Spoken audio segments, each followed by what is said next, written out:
بسم اللہ الرحمن الرحیم الحمد للہ رب العالمین والصلاة والسلام علی سید الانبیاء والمرسلین سیدنا و نبینا و مولانا محمد وعلی آلہ و اصحابہ اجمعین اما بعد فاعوذ باللہ من الشیطان الرجیم بسم اللہ الرحمن الرحیم ان الانسان لربه لکنود وقال تعالی وقلیل من عبادی الشکور صدق اللہ العلی العظیم وعن انس رضی اللہ تعالی عنہ قال قال رسول اللہ صلی اللہ علیہ وسلم ان اللہ تعالی لا يرضى عن العبد ان يأكل الأكلة فيحمده عليها ويشرب الشربة فيحمده عليها رواه مسلم وعن ابي هريرة رضي الله تعالى عنه قال قال رسول الله صلى الله عليه وسلم الطاعم الشاكر كالصائم الصابر رواه الترمذي ورواه ابن ماجه والدارمي عن سنان بن سنة عن أبيه رضي الله تعالى عنه میرا محترم بزرگوں عزیزوں اور بھائیوں، آج کی اس مجلس میں اللہ کی نعمتوں اور ان نعمتوں پر شکر گزاری کی جو ہماری ذمہ داری ہے، اس کے سلسلے میں کچھ عرض کرنا چاہتا ہوں۔ اللہ جل شانہ نے قرآن پاک کے اندر اپنے بندوں کی ناشکری کا ذکر فرمایا ہے۔ ایک جگہ ارشاد فرمایا ان الانسان لربہ لکنود، کہ بلا شبہ انسان اپنے رب کا بڑا ناشکرا ہے، یعنی اس کی نعمتوں سے فائدہ اٹھاتا ہے لیکن ان نعمتوں پر اللہ کا شکر ادا نہیں کرتا۔ ایک جگہ ارشاد فرمایا قلیل من عبادی الشکور، کہ میرے بندوں میں بہت کم ہیں جو شکر ادا کرنے والے ہیں۔ سب سے پہلے اس بات کو سمجھ لینا چاہیے کہ شکر کی حقیقت کیا ہے۔ علماء فرماتے ہیں کہ جب کسی کی طرف سے کسی کے اوپر کوئی احسان ہو تو تین طرح سے اس کی نعمت کا اظہار اور احسان شناسی کا اظہار شکر کہلاتا ہے۔ ایک زبان سے شکر ادا کرنا، ایک اپنے دل کے اندر ممنون احسان ہونا، اس کا احساس پیدا کرنا کہ فلاں نے میرے اوپر انعام کیا ہے، احسان فرمایا ہے، اور اپنے عمل سے اس کی شکر گزاری کرنا۔ چنانچہ قرآن پاک میں اللہ تعالیٰ فرماتے اعملوا آل داؤد شکرا، اے داؤد کے گھرانے والوں شکر کے طور پر عمل کرو۔ مثال کے طور پر اللہ جل شانہ نے مال اور دولت عطا فرمایا، یہ اللہ کی نعمت ہے۔ اس نعمت پر ایک تو اللہ کا زبان سے شکر ادا کرنا چاہیے کہ اللہ تو نے مجھ کو محتاجی سے بچایا، کسی کے سامنے دست سوال دراز کرنے سے مجھے محفوظ رکھا، میرے اوپر خیر کا دروازہ کھولا۔ دوسرے دل کے اندر اللہ کے اس احسان کا احساس ہونا چاہیے، اور تیسرے اللہ کی اس نعمت کی قدردانی اور اس کا شکر یہ ہے کہ اس مال کو حاصل کرنے کے لیے بھی جائز اور حلال طریقہ اختیار کیا جائے، کہیں سے حرام ناجائز اور مشتبہ اس کے اندر شامل نہ ہو، اور اس مال کو خرچ کرنے میں بھی اللہ کی رضا اور اس کی خوشنودی کو پیش نظر رکھا جائے۔ جہاں خرچ کرنا اللہ کو پسند ہو وہاں خرچ کیا جائے، جس موقع پر خرچ کرنا پسند ہو اس موقع پر خرچ کیا جائے، کیونکہ اگر اللہ کی دی ہوئی اس نعمت کو اس کی نافرمانی میں خرچ کیا جائے گا تو یہ عملی اعتبار سے اس مال کی اس نعمت کی ناقدری بھی ہے اور ناشکری بھی ہے۔ عربی کے ایک شاعر نے کہا ہے، افادتکم النعماء منی ثلاثۃ یدی ولسانی والفؤاد المحجبہ، کہ تمہارے احسانات نے میری تین چیزیں تمہاری بنا دی، ایک میرا ہاتھ، ایک میری زبان، ایک سینے میں چھپا ہوا دل۔ ہاتھ سے مراد قوت عمل ہے، یعنی تم نے میرے اوپر جو احسانات کیے تو اس احسان شناسی اور سپاس گزاری میں سراپا عمل بن گیا ہوں۔ تمہیں تمہاری رضا اور خوشنودی کے لیے میرے ہاتھ کام کرتے ہیں، میری زبان تمہاری تعریف میں رد اللسان ہے، اور میرا قلب بھی ممنون احسان ہے، تمہارے احسانات کے شکر میں میرا دل پر ہے اور بھرا ہوا ہے۔ اب ہم دیکھیں کہ اللہ جل شانہ کے اوپر ہمارے اوپر کیا احسانات ہیں، کیا انعامات ہیں۔ اللہ تعالیٰ ارشاد فرماتے ہیں وَإِن تَعُدُّوا نِعْمَةَ اللَّهِ لَا تُحْصُوهَا، کہ اگر تم اللہ کی نعمت کو شمار کرو تو ان کو شمار نہیں کر سکتے۔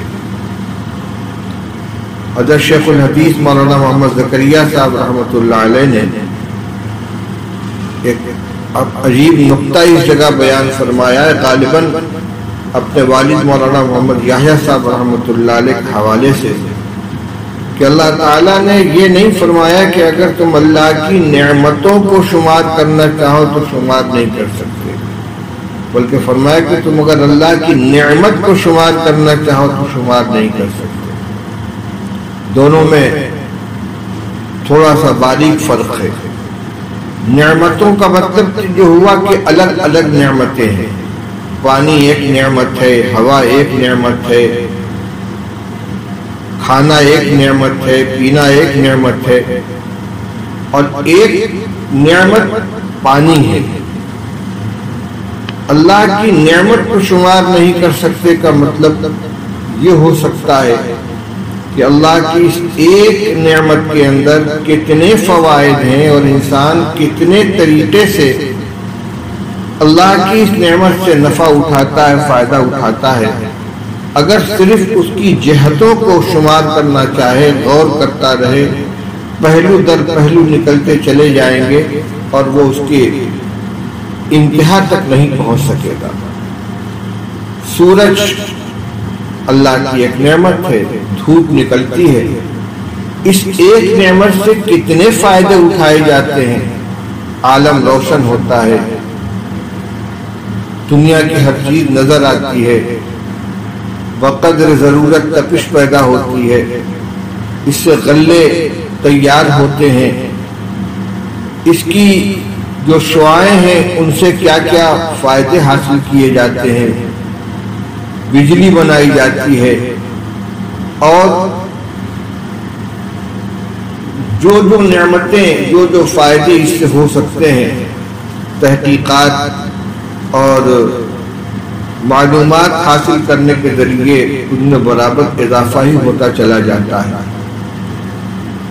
انسان کے جسم کے اندر جو اللہ کی نعمتیں ہیں، آنکھ ایک نعمت ہے، کان ایک نعمت ہے، زبان ایک نعمت ہے، دل ایک نعمت ہے، اس ایک ایک نعمت سے اللہ تعالیٰ کی کتنے نفع اور کتنے فوائد اٹھائے جا رہے ہیں، یہ انسان کے شمار سے باہر ہے۔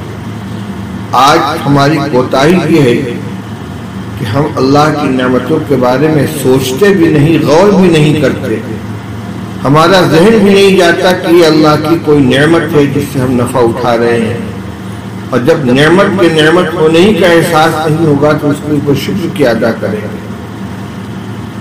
بڑی خرابی یہ ہے کہ اللہ کی جو نعمتیں ہم کو ملتی ہیں ان کی طرف ہماری توجہ نہیں ہوتی، اور اگر اللہ کی مصلحت سے، تقدیر کے فیصلے سے کسی ایک نعمت سے ہم محروم کر دیے جاتے ہیں یا ہمیں وہ نہیں دی جاتی، اس کا احساس زیادہ ہوتا ہے۔ لیکن جو نعمتیں ہمارے پاس ہیں ان نعمتوں کا احساس نہیں ہوتا، نہ ان کا شکر ادا کیا جاتا ہے۔ مثال کے طور پر ایک شخص ہے کہ جس کے پیر میں لنگ ہے، لیکن بولنے میں کوئی کمی نہیں، سننے میں کوئی کمی نہیں، دیکھنے میں کوئی کمی نہیں، دماغ صحیح کام کر رہا ہے، دل دھڑک رہا ہے، خون اپنی رگوں کے اندر گردش کر رہا ہے، ہضم کا نظام درست ہے، نیند وقت پر آتی ہے، وقت پر کھلتی ہے، پیشاب پاخانے میں کوئی دقت نہیں ہے، کھانا ہضم ہوتا ہے، پیشاب صحیح وقت پر خارج ہوتا ہے۔ یہ ساری کی ساری نعمتیں ہیں، ان نعمتوں کی طرف توجہ نہیں کی بھی اللہ کے احسانات ہیں، لیکن ایک نعمت کہ دونوں پیر برابر نہیں پڑ رہے ہیں، اس کا احساس ہے کہ یہ میں لنگڑا ہوں، اور اس نعمت سے محرومی کی طرف بار بار توجہ جاتی ہے۔ میرے بھائیوں، اللہ کی ان نعمتوں کے بارے میں سوچیں جو اس نے ہمیں عطا فرما رکھی ہیں۔ یہی حال ہمارے گھروں کے اندر ہے۔ اللہ نے وقت پر ہمیں کھانا عطا فرما دیا، سب کچھ موجود ہے، روٹی بھی ہے، سالن بھی ہے، چاول بھی ہے۔ ایک ذرا سا اگر نمک مثال کے طور پر کم پڑ گیا تو آسمان سر پر اٹھا لیں گے، چیخ پکار مچائیں گے، کھانے میں نمک پھیکا ہو گیا، یا نمک زیادہ ہو گیا، یا مسالہ تیز ہو گیا۔ کہ اللہ کے بندو، یہ دیکھو کہ اللہ نے ساری چیزیں عطا فرمائی ہیں، جو چیزیں ملی ہیں ان کو دیکھو، جو چیز نہیں ہے اس ایک چیز کے نہ ہونے کا شکوہ، اس کی وجہ سے شکایت، یہ اللہ کی نعمت کی ناقدری ہے، اور نعمت کی ناقدری سے نعمت چھین لی جاتی ہے۔ اللہ تعالیٰ فرماتے ہیں لَإِن شَكَرْتُمْ لَأَزِيدَنَّكُمْ وَلَإِن كَفَرْتُمْ إِنَّ عَذَابِي لَشَدِيدٌ۔ اگر تم شکر ادا کرو گے تو ہم نعمت میں ضرور اضافہ کریں گے، اور اگر تم ناشکری کرو گے تو میری سزا بہت سخت ہے۔ ہم کتنی نعمتوں سے فائدہ اٹھانے۔ شیخ سعدی رحمۃ اللہ علیہ نے گلستہ کے مقدمے میں عجیب بات لکھی ہے۔ وہ فرماتے ہیں کہ سانس جب اندر جاتی ہے تو یہ موجب بقائے حیات ہے، اور جب یہ باہر نکلتی ہے تو مفرح ذات ہے۔ یعنی سانس کا اندر جانا، آکسیجن کا پھیپھڑے میں پہنچنا، یہ زندگی کی ایک ضرورت ہے، زندگی اس پر موقوف ہے۔ اور جب یہی سانس باہر نکلتی ہے کاربن ڈائی آکسائڈ کی شکل میں اندر کی گندگی کو لے کر، تو یہ ہماری صحت کی ضامن ہوتی ہے۔ شیخ فرماتے ہیں کہ ایک سانس میں دو نعمتیں ہیں، اور ایک نعمت پر ایک مرتبہ شکر ادا کرنا واجب ہے، تو ہر سانس میں دو مرتبہ شکر ادا کرنا واجب ہو گیا۔ اگر ہم تمام نعمتوں سے صرف نظر کر لیں، قطع نظر کر لیں، صرف سانس کی آمد و رفت کی نعمت پر اللہ کا شکر ادا کرنے لگیں جو کہ حق بنتا ہے، تو ہر سانس میں دو مرتبہ الحمدللہ کہنا ہمارے دل میں ضروری ہو جائے گا۔ اس سانس کی آمد و رفت اللہ کی نعمت ہے، اس کا احساس ہمیں ہے، آج ہو رہا ہے۔ آج اس کووڈ کی بیماری میں جب سانس کی آمد و رفت میں ذرا سی دقت محسوس ہوتی ہے، اور آکسی میٹر کے ذریعے سے آکسیجن کی مقدار ناپی جاتی ہے کہ 90 ہے یا 90 سے کم ہے، 80 ہے، 85 ہے، صرف وہی آکسیجن جو صحت کے عالم میں 100% ہمارے پھیپھڑے میں جا رہا تھا، آ رہا تھا، تبھی ہمیں احساس نہیں ہوا کہ اللہ کی نعمت ہے، اور اس کی نعمت پر ہم نفع اٹھا رہے ہیں، اس کے اوپر ہم شکر ادا کرتے ہیں۔ لیکن جب اس نعمت میں ذرا سی کمی ہوئی تب پتہ چلا اس آکسیجن کو لیول کو صحیح کرنے کے لیے کبھی آکسیجن کا سلنڈر لگاتے ہیں، اس سے کام نہیں چلتا تو وینٹیلیٹر کے اوپر رکھا جاتا ہے، مصنوعی سانس کی کوشش کی جاتی ہے، جب اس کا بھی سلسلہ وہ بھی ناکام ہو جاتا ہے تو پھر آدمی زندگی سے ہاتھ دھو بیٹھتا ہے۔ لیکن جب تک یہ سانس آ رہی تھی جا رہی تھی اس وقت تک اس نعمت کا احساس نہیں تھا۔ اللہ کی نعمتوں کے بارے میں غور کریں، سوچیں کتنے احسانات اس کے ہمارے اوپر ہیں اور دل سے اس کی نعمت کا شکریہ ادا کریں۔ ایک بات جو میں نے ابھی عرض کی کہ جو نعمتیں ہمارے پاس نہیں ہیں اللہ کی کسی مصلحت سے، ان کو سوچ سوچ کر نہ پڑھیں، بلکہ جو اللہ نے ہمیں عطا فرما رکھی ہیں ان کے بارے میں سوچیں کتنی نعمتوں نے ہمیں دے رکھی ہیں۔ یہی معیار ہے جو رسول اللہ صلی اللہ علیہ وسلم نے ہمیں سکھلایا ہے کہ دین کے سلسلے میں ہمیشہ اپنے سے اونچے انسان کی طرف نظر ڈالو، اس سے اپنا موازنہ کرو اور پھر اس کی نقل کرنے کی کوشش کرو، اور دنیا کی چیزوں کے سلسلے میں ہمیشہ اپنے سے کمزور، اپنے سے غریب، اپنے سے نیچے انسان سے اپنا موازنہ کرو اور دیکھو کہ اللہ نے اس کے مقابلے میں مجھے کتنا اچھا بنایا ہے، پھر اللہ کا شکر ادا کرو کہ اللہ نے مجھ کو اس سے بہتر بنایا ہے۔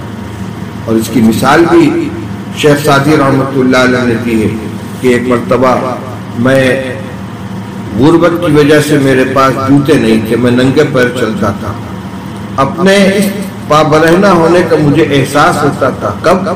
جب دوسروں کو دیکھتا تھا کہ جوتا چپل پہنے ہوئے چل رہے ہیں اور میں ننگے پیر چل رہا ہوں تو مجھے اپنے اس پابرہنگی کا احساس ہوتا تھا۔ اتفاق سے ایک مرتبہ ایک ایسے شخص پر نظر پڑی جس کے دونوں پیر کٹے ہوئے تھے اور وہ زمین کے اوپر گھسٹ کے چل رہا تھا، تو فوراً میں نے کہا اے اللہ تیرا شکر ہے کہ تو نے مجھ کو پیر عطا فرما رکھے۔ دیکھیے وہی چیز جو جس کی تکلیف ہو رہی تھی کہ میرا پیر ننگا ہے، اب اس پر اللہ کا شکر ادا ہو رہا ہے کہ میرے پاس پیر تو ہے۔ ایک شخص ہے کہ جس کی ایک آنکھ کی بینائی چلی گئی، وہ دو آنکھوں والوں کو دیکھتا ہے تو بار بار احساس ہوتا ہے کہ میرے ایک آنکھ میں روشنی نہیں ہے، لیکن اگر وہ بجائے ان دو آنکھوں والوں کے اپنا موازنہ کسی پیدائشی نابینا سے یا ایسے شخص سے کرے جس کے دونوں آنکھوں کی بینائی ختم ہو چکی، جو اندھا ہو چکا ہے، اللہ کی اس نعمت کا احساس ہے۔ اللہ تو نے میری ایک آنکھ کی بینائی تو باقی رکھی ہے جس سے میں دیکھ رہا ہوں، تیرا یہ بھی بندہ ہے کہ جس کی دونوں آنکھ کی بینائی چلی گئی۔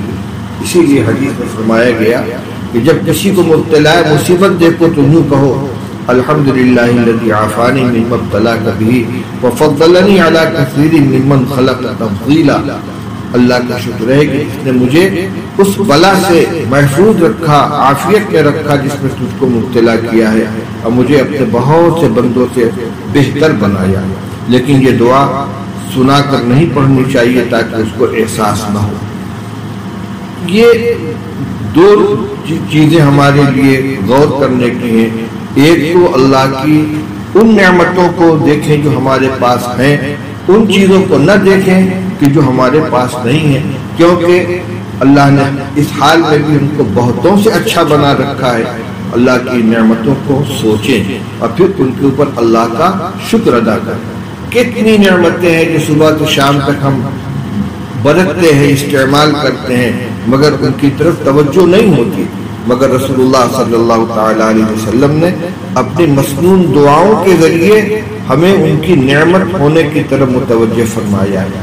دیکھیے استنجا کرنے کے لیے جاتے ہیں، پیشاب پاخانے سے فارغ ہو کر نکلے، عام طور پر کیا اس کی طرف کوئی توجہ ہوتی ہے کہ اللہ نے میرے اوپر کوئی احسان فرمایا ہے، انعام فرمایا ہے؟ لیکن یہی آدمی اگر قبض کا شکار ہو جائے، دواؤں کے باوجود پخانہ نہیں ہو رہا ہے، پیٹ میں تکلیف ہے، گیس بن رہا ہے، مروڑ ہو رہا ہے، دوائیں استعمال کرتا لیکن پخانہ نہیں ہوتا، یا پیشاب رک جائے، پیشاب خارج نہ ہو، غدود پیدا ہو جائے، نلکی لگانی پڑے، اس وقت احساس ہوگا کہ عافیت کے ساتھ پیشاب پخانے کا خارج ہو جانا اللہ کی نعمت ہے۔ اسی لیے استنجا سے فارغ ہونے کے بعد، استنجا خانے سے نکلنے کے بعد رسول اللہ صلی اللہ علیہ وسلم نے یہ دعا سکھلائی ہے، الحمدللہ الذی اذهب عنی الاذى وعافانی، اللہ کا شکر ہے کہ جس نے اس تکلیف دہ چیز کو مجھ سے دور کر دیا اور مجھے عافیت عطا فرمائی. یہ اللہ کی نعمت ہے. وقت پر نیند آ گئی اور صبح سو کر اٹھ گئے، کبھی احساس ہوتا ہے کہ یہ نعمت تھی. لیکن اس سے پوچھو جو جس کو نیند نہیں آتی، رات بھر کروٹیں بدلتا ہے، تب اسے تب پتہ چلے گا کہ رات کو نیند کا آ جانا اللہ کی کتنی بڑی نعمت ہے. اللہ کے رسول صلی اللہ علیہ وسلم نے دعا سکھلائی، جب آنکھ کھلے تو یوں کہو الحمدللہ الذی احیانی بعد ما اماتنی والیہ النشور. اللہ کا شکر ہے کہ جس نے مجھے موت دینے کے بعد دوبارہ زندگی عطا فرمائی اور اسی کی طرف اٹھ کر جانا ہے. یعنی جب قیامت آئے گی پھر دوبارہ سور پھونکا جائے گا تو اٹھ کر اسی کے پاس جائے گا. میں نے ابھی خطبے کے بعد ایک حدیث پڑھی تھی. رسول اللہ صلی اللہ تعالی علیہ وسلم نے ارشاد فرمایا، حضرت انس رضی اللہ تعالی عنہ کی روایت سے فرماتے ہیں کہ رسول اللہ صلی اللہ علیہ وسلم نے ارشاد فرمایا، ان اللہ لا یرضى عن العبد ان یاکل الاکلۃ فیحمده علیہا ویشرب الشربۃ فیحمده علیہا. رواہ مسلم. اللہ تعالیٰ بندے سے اس بات کو پسند کرتے ہیں، بندے کے اس عمل سے راضی ہوتے ہیں کہ ایک لقمہ کھائے اس پر اللہ کا شکر ادا کرے اور ایک گھونٹ پیے اس پر اللہ کا شکر ادا کرے. یہ چیز اللہ کو پسند ہے.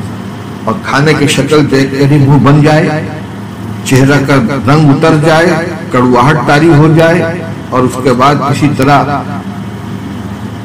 کھا پی کر زبان کا شکر بھی ادا نہ ہو، یہ اللہ کی نعمت کی ناقدری ہے، ناشکری ہے. اللہ کے عذاب سے ڈرنا چاہیے. اس لیے کہ اللہ تعالیٰ ارشاد فرماتے ہیں لئن شکرتم لازیدنکم ولئن کفرتم ان عذابی لشدید. اگر تم شکر ادا کرو گے تو ہم تمہاری نعمت میں اضافہ کریں گے، اور ناشکری کرو گے تو میری سزا بھی بہت سخت ہے. سزا یہی ہے جو مل رہا ہے یہ بھی نہ ملے، اس سے بھی بدتر ملے. اسی طرح کھانے کے بعد شکر ادا کرنے پر اجر بھی ملتا ہے. عن ابی ہریرہ رضی اللہ تعالی عنہ قال قال رسول اللہ صلی اللہ علیہ وسلم الطاعم الشاکر کالصائم الصابر. کھا کر شکر ادا کرنے والا اس شخص کے جیسا ہے کہ جو روزہ رکھے اور صبر کرے. یعنی ایک وہ شخص ہے کہ جو بھوکا پیاسا رہتا ہے روزے کی نیت سے، تو روزے میں کھانے پینے سے آدمی اپنے کو روکے رکھتا ہے صبح صادق سے لے کر غروب آفتاب تک. یہ عبادت ہے، اس پر اجر و ثواب ملتا ہے. رسول اللہ صلی اللہ تعالی علیہ وسلم ارشاد فرماتے ہیں کہ جس طرح کھانے پینے سے اپنے کو روک کر روزہ رکھنے پر اللہ کی طرف سے اجر و ثواب ملتا ہے، اسی طرح اللہ کی نعمت کو استعمال کر کے کھانا کھا کر اللہ کا شکر ادا کیا جائے اس پر بھی اللہ تعالیٰ اجر و ثواب عطا فرماتے ہیں. اسی لیے کھانے کے بعد دعا سکھلائی گئی ہے. فرمایا عن ابی سعید الخدری رضی اللہ تعالی عنہ قال كان رسول اللہ صلی اللہ علیہ وسلم اذا فرغ من طعامه قال الحمد للہ الذی اطعمنا وسقانا وجعلنا مسلمین. رواہ ترمذی. ابو سعید خدری رضی اللہ تعالی عنہ فرماتے ہیں کہ رسول اللہ صلی اللہ تعالی علیہ وسلم جب اپنے کھانے سے فارغ ہوتے تھے تو یوں فرماتے تھے اللہ کا شکر ہے جس نے ہمیں کھلایا، ہمیں پلایا اور ہمیں مسلمان بنایا. آج کتنے لوگ ہیں کہ جو کھانے کے بعد اس مسنون دعا کو پڑھتے ہیں، زبان سے بھی پڑھیں، اللہ کا شکر بھی ادا کریں. سوکھی روٹی بھی ملے تو وہ بھی اللہ کا انعام ہے. یہ بخاری مسلم مشکات شریف کی کتاب الاطعمہ میرے سامنے ہے. اس میں کتنی روایتیں آ رہی ہیں کہ رسول اللہ صلی اللہ تعالی علیہ وسلم کے سامنے کھجور آیا ہے. آپ فرماتے ہیں کہ لا یجوع اہل بیت عندهم التمر. وہ گھر بھوکا نہیں کہلائے گا کہ جس کے گھر میں چھوارا موجود ہو، جس کے گھر میں صرف چھوارا ہے. اسی طریقے سے جس گھر کے اندر سوکھی روٹی اور سرکہ ہے اس کے اوپر آپ اللہ کا شکر ادا کر رہے ہیں کہ اللہ کی نعمت ہے. عن جابر رضی اللہ تعالی عنہ قال سأل ان النبي صلی اللہ علیہ وسلم سأل اہلہ الادم فقالوا ما عندنا الا خل فدعا به فجعل يأكل به ويقول نعم الادام الخل نعم الادام الخل. حضرت جابر رضی اللہ عنہ فرماتے ہیں کہ نبی کریم صلی اللہ تعالی علیہ وسلم نے گھر والوں سے سالن کے بارے میں پوچھا. سالن ہر وہ چیز جو روٹی سے لگا کر کھائی جائے۔ لوگوں نے کہا یا رسول اللہ، گھر والوں نے کہا کہ ہمارے پاس کوئی سالن نہیں ہے سوائے سرکہ کے۔ آپ نے سرکہ منگوایا اور اسی سے آپ نے روٹی کھائی۔ فرمایا بہترین سالن سرکہ ہے، بہترین سالن سرکہ ہے۔ ہمارے گھر میں اگر صرف سرکہ ہو، ہمیں یہ احساس ہوگا کہ بہترین سالن ہمارے گھر کے اندر موجود ہے۔ میرے بھائیو بزرگوں، ہمیں ان دونوں باتوں کا خیال کرنا چاہیے۔ اللہ کی نعمتوں کے بارے میں سوچیں، جو نعمتیں ہمیں ملی ہیں ان کو سوچیں، ان کے بارے میں ان پر اللہ کا شکر ادا کریں، اور ان چیزوں سے کہ جو ہمارے پاس نہیں ہے ان کے اوپر نظر ڈالیں گے تو ناشکری پیدا ہوگی، کیونکہ جس حال میں اللہ نے ہم کو رکھا ہے بہتوں سے اچھا رکھا ہے۔ اسی لیے فرمایا وَفَضَّلَنِي عَلَىٰ كَثِيرٍ مِّمَّنْ خَلَقَ تَفْضِيلًا، اللہ نے ہمیں اپنے بندوں میں سے بہت سے بندوں کے اوپر فوقیت عطا فرمائی ہے۔ حضرت مولانا محمد احمد صاحب پرتاپ گڑھی رحمۃ اللہ علیہ ہمارے بزرگوں میں بہترین اعلیٰ درجے کے بزرگوں میں گزرے ہیں۔ ایک مرتبہ گر گئے، چوٹ آ گئی، اٹھے، فرمایا اللہ کا شکر، اللہ کا شکر، الحمدللہ۔ اب لوگ سوچ رہے کہ گرنے کے بعد الحمدللہ کہہ رہے ہیں، اللہ کا شکر میری ہڈی نہیں ٹوٹی۔ دیکھیں گر پڑے ہیں تو اس پر نظر نہیں کہ مجھ کو چوٹ لگ گئی، بلکہ نظر اس پر ہے کہ گرنے کی صورت میں ہڈی میں تو ٹوٹ سکتی ہے، اللہ کا شکر ہے کہ میری ہڈی نہیں ٹوٹی۔ ہر مصیبت کے اندر بھی کچھ نہ کچھ راحت کا پہلو نکل آتا ہے۔ حادثہ ہو گیا، گاڑی لڑ گئی، فریکچر ہو گیا، اس وقت جو کہتے ہیں نا اللہ نے جان بچا لی، یہ چیز تو ہر وقت ہوتی ہے کہ ایک معمولی سے نقصان ہو گیا لیکن اس سے بڑے نقصان سے اللہ تعالی نے بچائے رکھا، تو نظر اس نقصان کے اوپر نہ ہو جو ہو گیا، بلکہ نظر اس نقصان سے بچنے پر ہو جس سے اللہ تعالی نے بچائے رکھا۔ اللہ تعالی ہمیں اس کی توفیق نصیب فرمائے، ہم اللہ کی نعمتوں کے بارے میں سوچیں، غور کریں اور اس کے اوپر اللہ کا شکر ادا کریں، اس سے اللہ تعالیٰ راضی ہوں گے، ہماری نعمتوں میں اضافہ ہوگا اور ناشکری ہوگی، چاہے یہ ناشکری زبان سے ہو، چاہے اپنے عمل سے ہو، چاہے دل سے ہو۔ جس طرح شکر تین طرح سے ہوتا ہے، زبان سے اللہ کی نعمت کا شکریہ ادا کیا جائے، دل سے اللہ کی نعمت کو سوچا جائے، اس کا شکر ادا کیا جائے، اور اپنے عمل سے اللہ کا شکر ادا کیا جائے۔ اسی طریقے سے ناشکری بھی تینوں طرح سے ہوتی ہے۔ زبان سے اگر کوئی ناشکری کا جملہ استعمال کرے یہ بھی ناشکری ہے، دل میں تکلیف کا احساس ہو، اس نعمت کی قدر نہ ہو، یہ بھی ناشکری ہے، اور اپنے طرز عمل سے کوئی ایسا کام کرے، ایسی حرکت کرے جس سے سمجھ میں آئے کہ اللہ کی اس نعمت کی قدر نہیں کی، یہ بھی ناشکری ہے۔ اللہ تعالیٰ جس طرح تینوں طرح کے شکر پر نعمتوں میں اضافہ فرماتے ہیں، کسی طرح کی بھی ناشکری ہوگی تو اللہ تعالیٰ کی طرف سے اس کو سزا مل سکتی ہے۔ اللہ تعالیٰ تو ہمارے حرکات و سکنات کو بھی جانتے ہیں، ہمارے دل کے خیالات کو بھی جانتے ہیں۔ اللہ تعالیٰ نے اگر قیامت کے دن اپنی تمام نعمتوں کے بارے میں ہم سے پوچھنا شروع کر دیا، اس کا جواب مانگنا شروع کر دیا، تو ممکن نہیں ہے کہ ہم اس کا جواب دے سکے، اور قرآن میں اس کا اعلان کیا گیا ثم لتسألن یومئذ عن النعیم، کہ قیامت کے دن نعمتوں کے بارے میں اللہ تعالیٰ پوچھیں گے، ہم نے تم کو صحت دی تھی، عافیت دی تھی، دولت دی تھی، فلاں فلاں نعمتیں دی تھی، تم نے ان نعمتوں کا کیا حق ادا کیا؟ اگر نعمتوں کا حق ادا کیا ہے تو بندہ انعام و اکرام سے نوازا جائے گا، اور اگر ناشکری کی ہے اللہ تعالیٰ اپنے فضل سے حفاظت فرمائے، ورنہ ناشکری کی سزا کا مستحق ہوگا۔ اللہ تعالیٰ ہمیں توفیق عطا فرمائے۔ وآخر دعوانا الحمدللہ رب العالمین۔